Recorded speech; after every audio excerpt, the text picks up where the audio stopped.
GMO labeling bill clears first hurdle in Senate. A federal bill that would require labeling of foods made with genetically engineered ingredients passed a major hurdle in the Senate on Wednesday, significantly raising the odds that a national standard for labeling will put an end to a fight that has roiled the food industry for years. The bill requires food manufacturers to use one of three types of labels to inform consumers when genetically engineered, or GMO, ingredients are in their products. The label requirements would also apply to growers of fruits and vegetables that are genetically engineered, like the Arctic apple and some zucchini. The approval is a big win for food companies, farm groups and the biotech industry, which began pushing for a national standard last year to head off a Vermont labeling law that went into effect last Friday. The bill moved forward in a 65-32 procedural vote and is now widely expected to get final approval in the Senate as early as this week.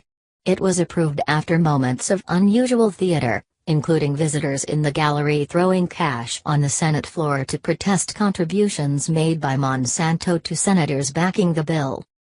From my perspective, it's not the best possible bill, but it's the best bill possible under the difficult circumstances we find ourselves in today, said Senator Pat Roberts, a Republican from Kansas who helped write the legislation. Mr. Roberts had tried and failed to pass a voluntary labeling bill earlier this year. Proponents of labeling, and of Vermont's law, were quick to express their disappointment.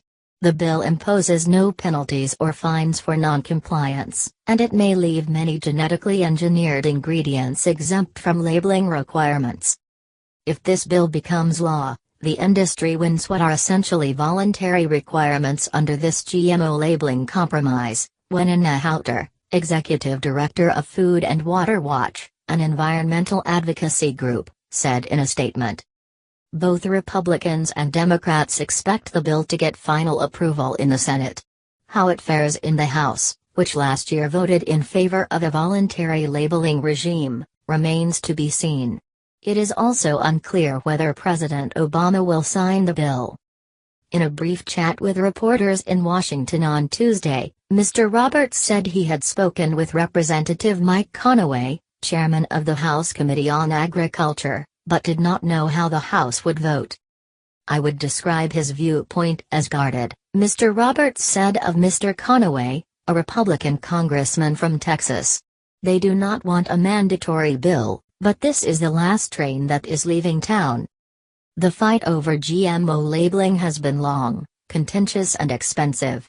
Food and biotech companies spent roughly $100 million to oppose it in 2015 alone, according to the Environmental Working Group, an advocacy group that favors labeling. The money helped defeat state labeling proposals in California, Colorado, Oregon and elsewhere. But many food executives fretted that those were Pyrrhic victories, since their own research was showing that most consumers wanted to know what foods contained genetically engineered ingredients.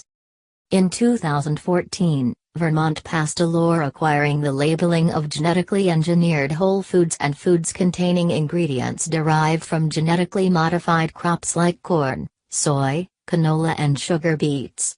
It went into effect last week.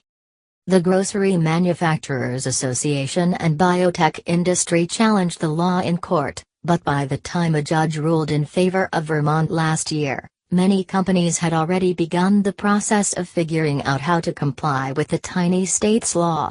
That may make the reach of the Senate bill somewhat limited, as some companies have already started to label their products to meet Vermont's requirements.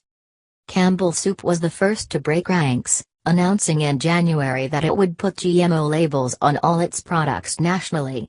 General Mills, Conagra and others quickly followed suit, and now many food packages contain tiny print affirming the presence of genetically engineered ingredients.